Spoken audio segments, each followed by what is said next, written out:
Hello, this is Ina from Taproot Tarot, and I'm going to respond to a tag from Simon from Hermit's Cave today called Tarot Tubers A to Z Evolution. And this is a tag he's done over the years, about every 3 years. And it was his 9th tarot anniversary, or channelversary. And on March 22nd, 2026 was my first Tarot Tube channelversary. And a few days after that, I think on the 25th, I actually responded to my first tag, Tarot History Through the Decks, something like that, also by Simon. So I thought it would be appropriate to celebrate my first channelversary by doing another tag of Simon's, and it's one intended to help get to know the various tarot tubers. And he said the reason he keeps relaunching this tag is just to kind of get to know all of the increasing numbers of tarot tubers out there. This one I think is a little different. The evolution part I think he added. So I will link his original video for you. And I'm just going to flip through some decks while I talk. This is not my first deck, the Mother piece, but it is a vintage copy of my first deck, which was the mini version of the Mother piece. So throughout the prompts, he mentions either spiritual or tarot as a descriptor. I'm not going to talk too much about my spiritual practices. I do consider tarot to be a tool for guidance, which can be related to my spiritual practices, but I don't consider tarot to be integral to my spiritual life, insofar as my spiritual life is even separate from the rest of my life, which ultimately it really isn't. So that being said, I'm going to stick to tarot, although some of his prompts will say spiritual or tarot.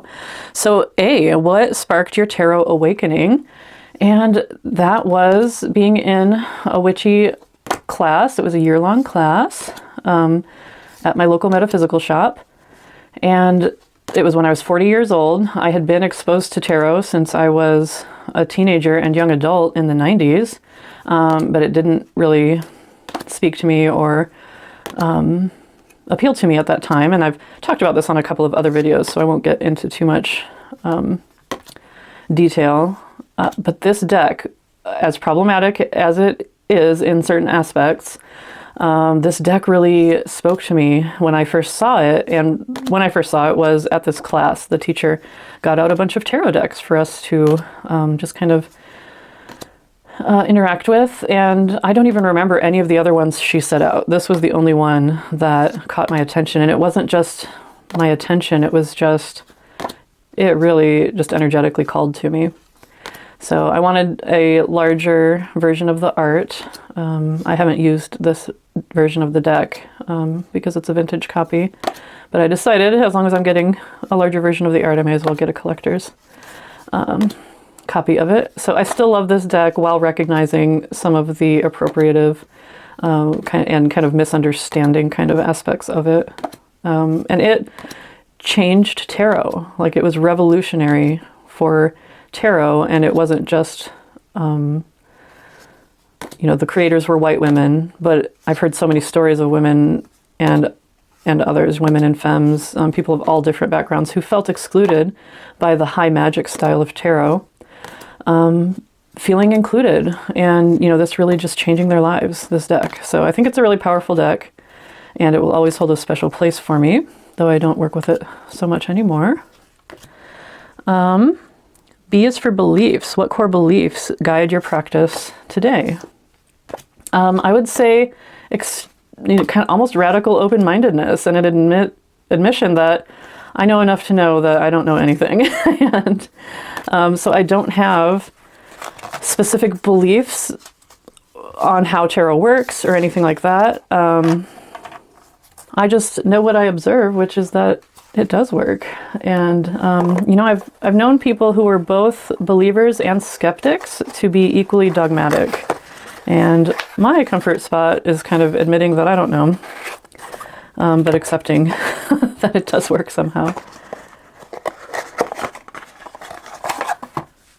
The cards. Which tarot or oracle deck do you feel most connected to right now? Okay, I'm just making a mess of this, so let's set this aside.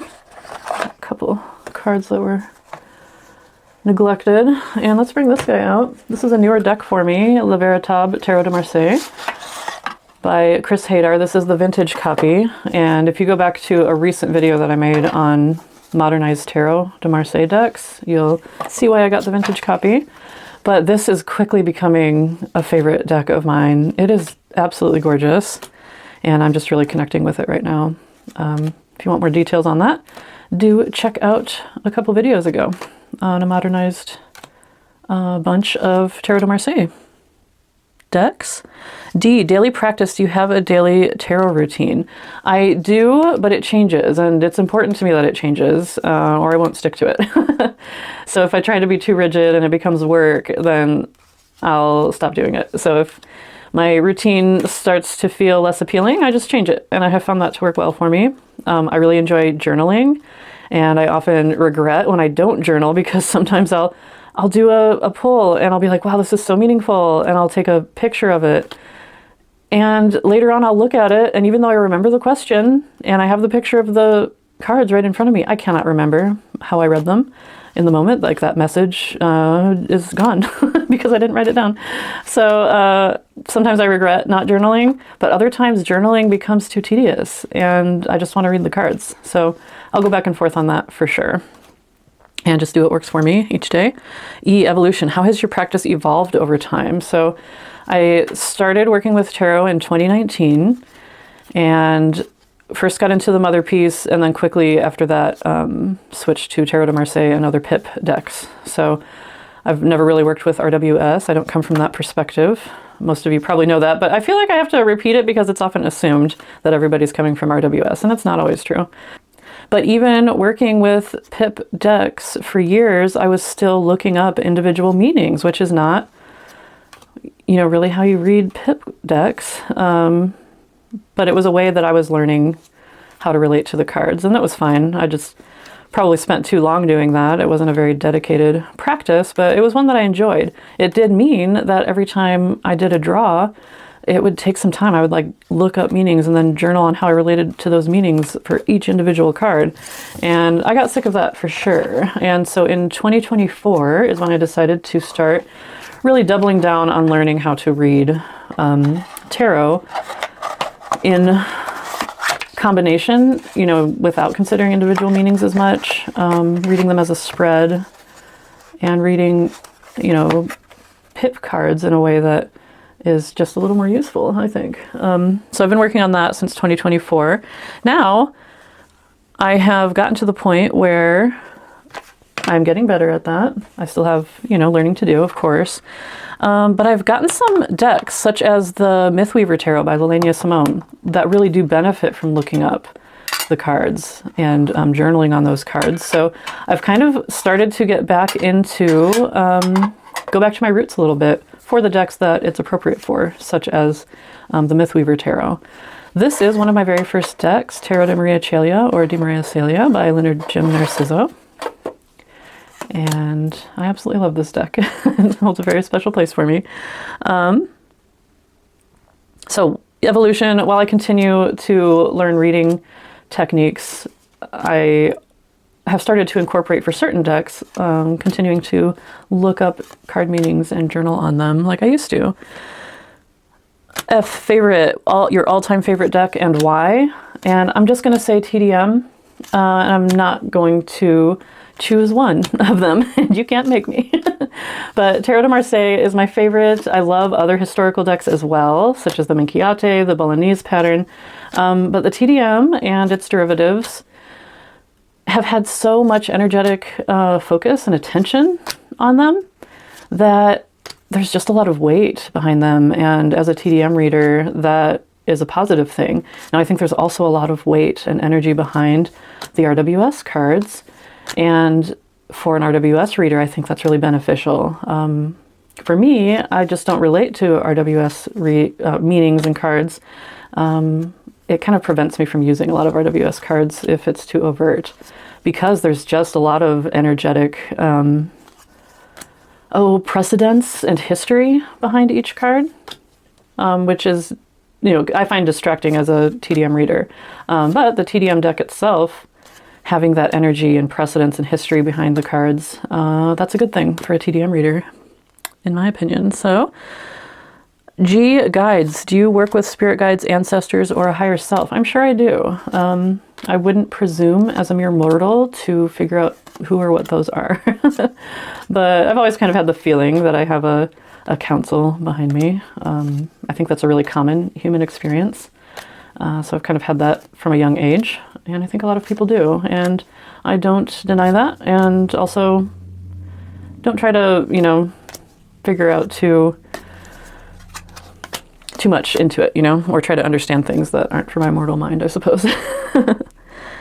H, healing. How has tarot or spirituality supported your healing? It's given me some confidence. I see the tarot as a giver of advice or a source of advice. And I think a lot of us, you know, we've got that deep intuition and instinct within us, but we don't have ways to trust it in the modern world as much. And tarot gives us a way to tap into that. And, you know, whether that's our own intuition or guidance from ancestors or spirits around us, whatever it is, I'm open to it. So I feel like, you know, sometimes just having what feels like an outside voice, even if it isn't really outside, giving you some advice can really give you some confidence. And that's been a healing thing for me. I, for intuition, how do you connect with and trust your intuition? I'm very connected to my intuition, but learning to trust it is still a lifelong lesson for me. And again, this is probably such a common experience for people where you knew, you know, you had a gut instinct on something that you knew you should have followed and you didn't. Then you're like, man, I should have listened to my instinct. So still working on that for sure. This is a cool deck. This is a Debunking tarot, and it happens to be the same one as this Tarocchi Milanese by Teodoro Dotti, but it's gigantic. And unlike a lot of Debunking decks, it is made with art paper instead of that like kind of bendy rubbery paper. So it's almost like a giant Il Gallo deck.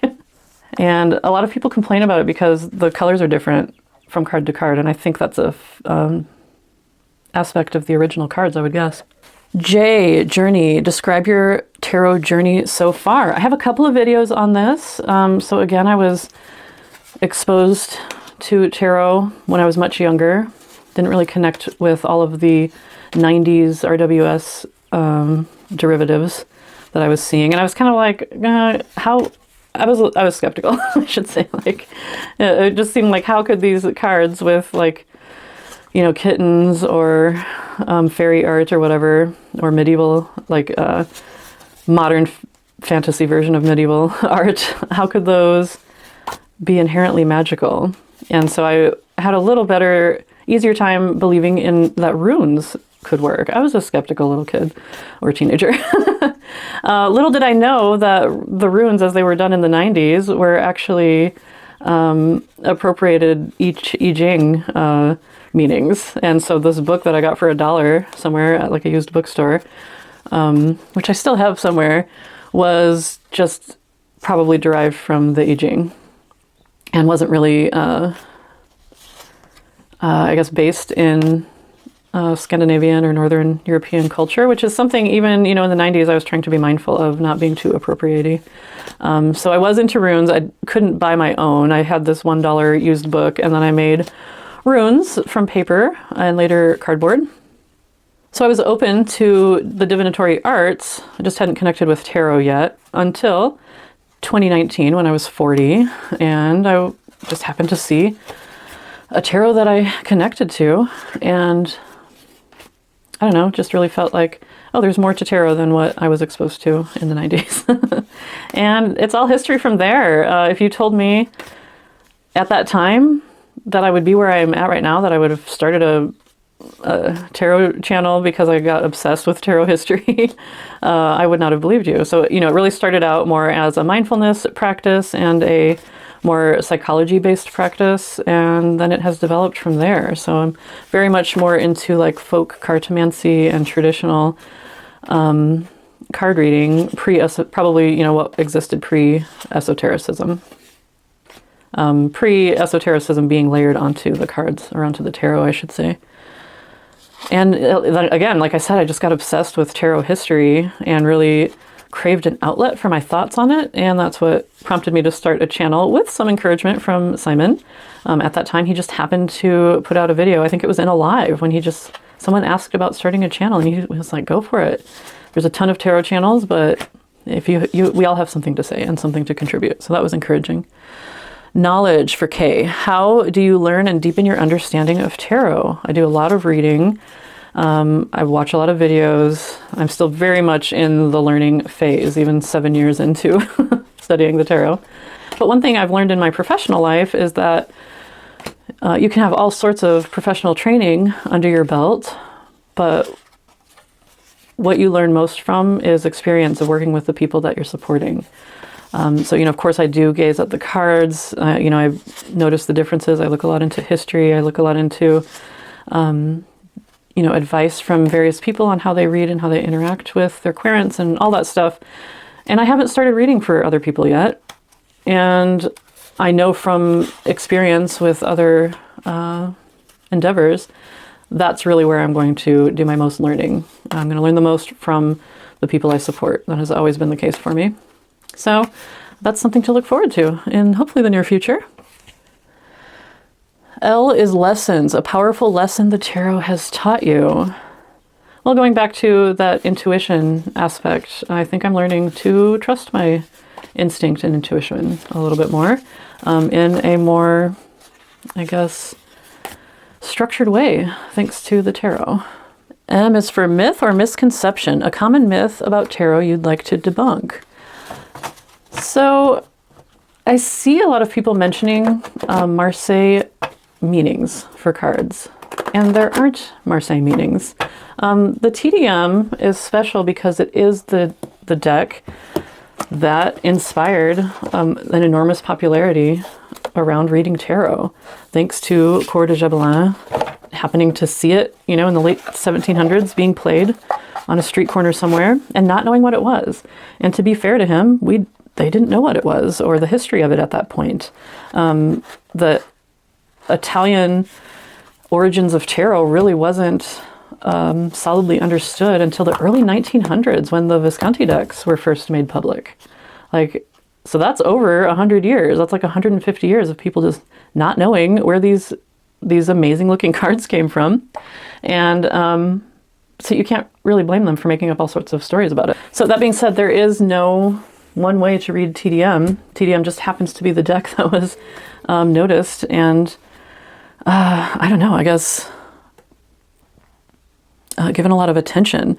So I would say, and I should say that all modern decks are TDM derivatives, including the RWS and the Thoth. Historical decks, not so much, of course. I shouldn't say all, but all modern tarots that we use for reading. Now, we have branched out a little as we learn more about historical decks. By the way, this is the Feline Marseille Tarot by the Wheel of Fortune Tarot. It can be found on Etsy.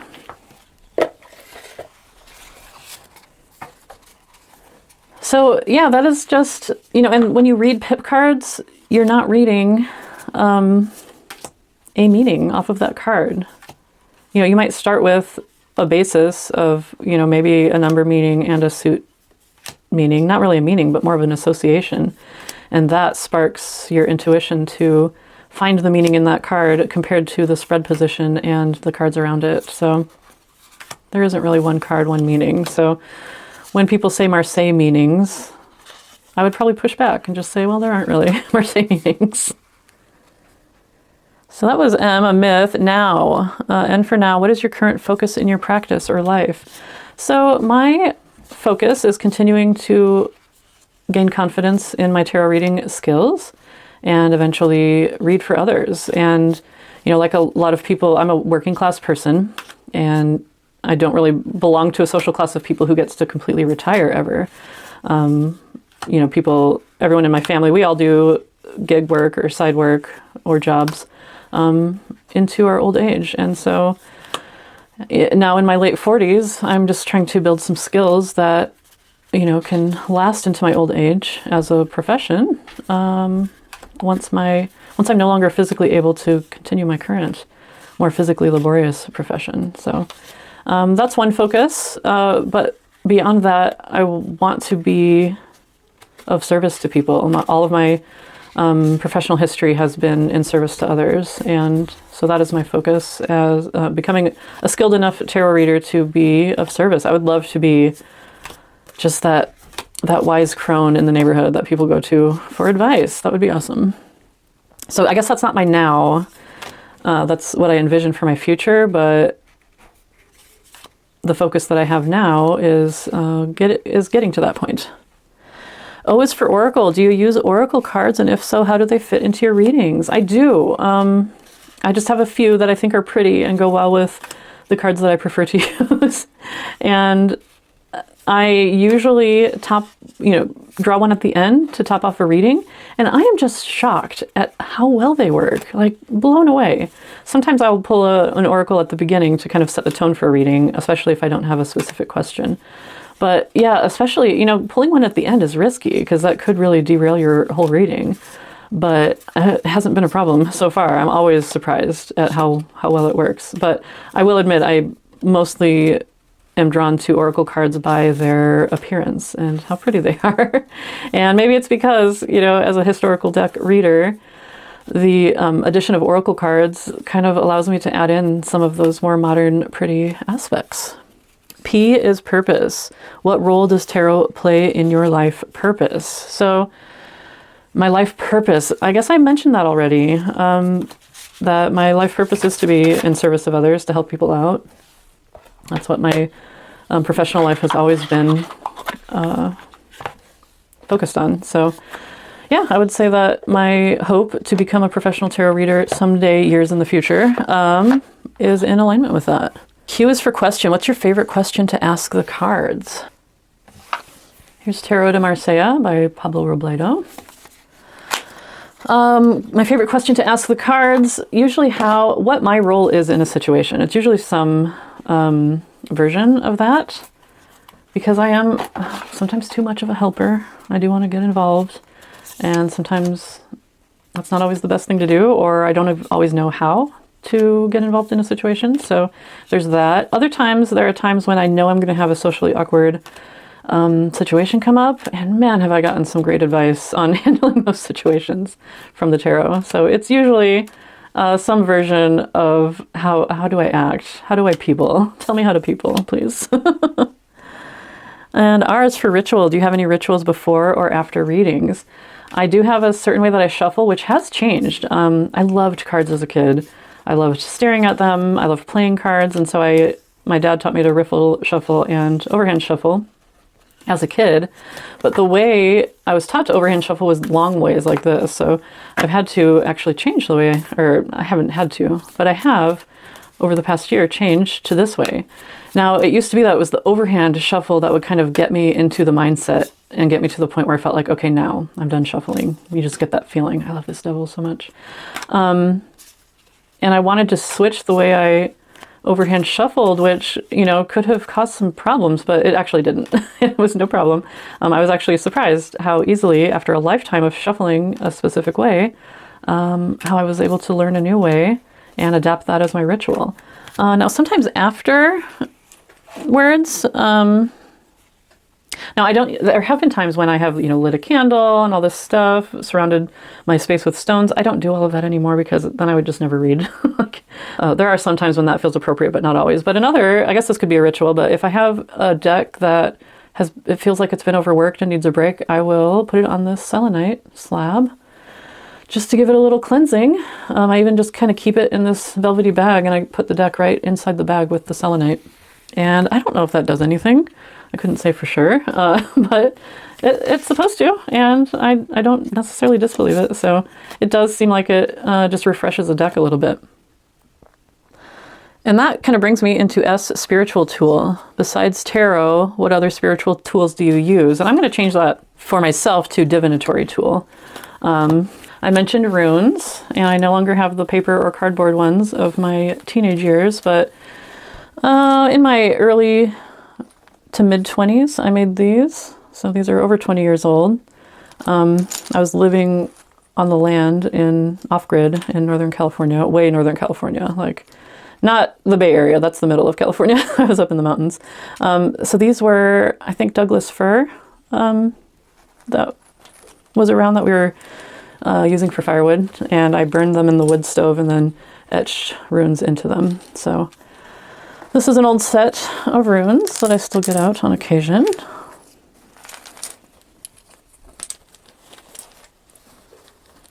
And I've got that selenite block. I have some pendulums. So this is my newest pendulum. It was made by Lelania Simone. And I mistakenly said I was so enamored with the copper chain and copper wire, I misspoke and said the key was copper. The key is clearly iron. I've got a little selenite, piece of selenite in here as well. And this was my first pendulum. This is a labradorite. Labradorite is for sure one of my favorite stones. There we go. Look how gorgeous that is. A little glass bead. And let me tell you about this bowl. This was made by a local artisan, a local potter. And he said that he and his wife went to Italy and had the most mind-blowingly delicious olive salad. And it was so good that he was inspired to make a glaze pattern based on this olive salad, which I think is hilarious. So this is where my pendulums live at the moment. I have to be really careful with it though. I feel a little bad clattering them onto the pottery, so I might change this to a wooden bowl. I have a book incoming that I pre-ordered from Llewellyn that I can't remember the title off the top of my head, but it combines tarot, runes, and pendulums. I'm so excited. I think that comes out in April. I've watched some videos on using dice. I haven't really solidified how to use them, but these are made of agate, so I just think they're so cool. There's some that were given to my son, and he didn't want them, and so I ended up with them. So I have these 7 smaller ones, but I also have this Gigantosaurus one, and this Gargantusaurus one, and compared to the normal size dice here. And I've got these. This was also made by a local artisan. It's spalted maple. And spalted just means that it has this bacterial condition that causes really cool designs on it. So yeah, I don't know how to use dice as divinatory tools yet, but maybe someday. So those are just some of my other divinatory tools.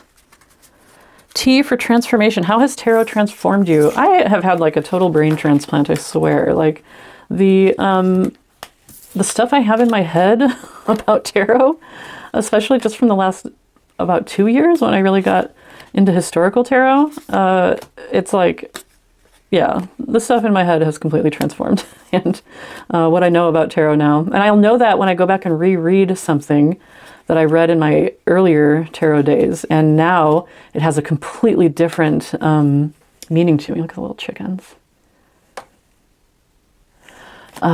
Like I just see it in a completely different way. So for me, that's one way to know how you've transformed, is to go back and look at something and see how differently you see it, whether that's reading a book or looking at cards that you saw before and now you can see them in a completely different way.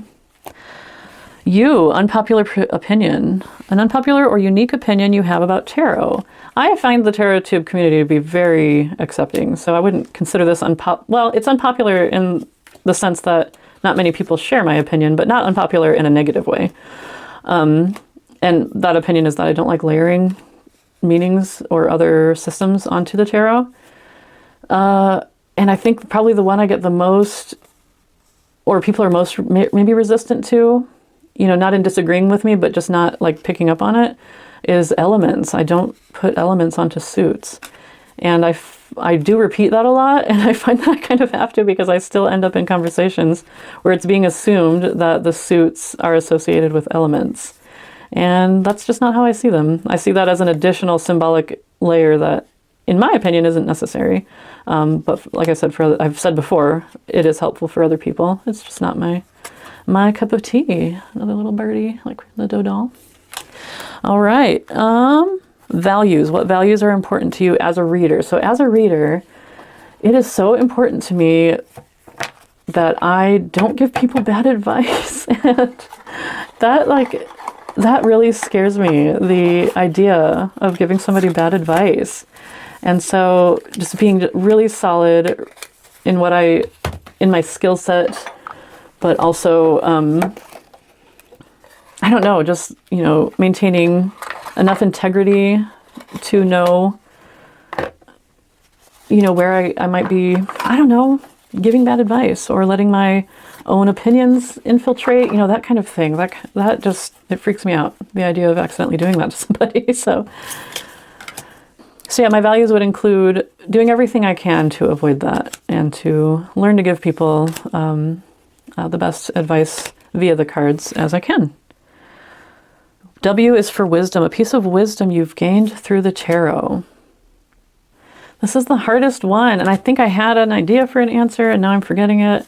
This is a really tough one. A piece of wisdom that I've gained through the tarot might be that, I don't know, that old idea of you've got the answer inside of you already. Whether inside of you means physically inside of you or that part inside of you that connects to the rest of the universe. The deeper you go, the further out you are, kind of thing. So yeah, I think the answer, to the extent that there is an answer, you've got it. You got this. I think that's the wisdom. You got this. X, the X factor. What makes your tarot practice uniquely yours? I think probably my massive reliance on dorking out and getting distracted from my tarot practice because I saw an image that I need to know the origin of or something like that. So I have a very dorky tarot practice. And I think it adds to my tarot practice, though. It does distract.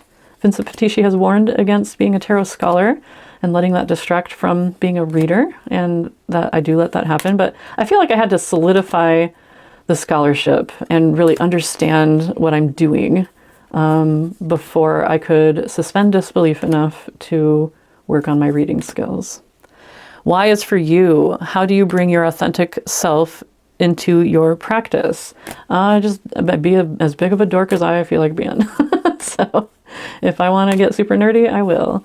If my brain is tired and I don't feel like it, then I won't. So that's authentic, I guess.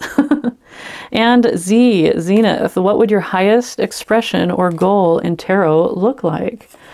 I think I described it a little bit earlier.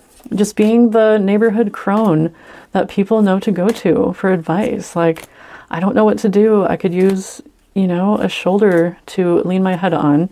And this neighborhood crone with the cards is here for me, that kind of thing. I want to be that person. So I think that would be my highest ideal. Someone that people know is trustworthy based on my actions. And yeah, somebody that people know they can rely on. That would be my highest expression as a tarot reader. So that is what I've got for you today. Please do this tag. I would love to get to know more of our TarotTube community. And thanks a lot, Simon, for putting this out there again and resurrecting this tag. Happy 9th channelversary to Simon. Happy 1st channelversary to me. And thank you for being here. I'll talk to you next time. Bye.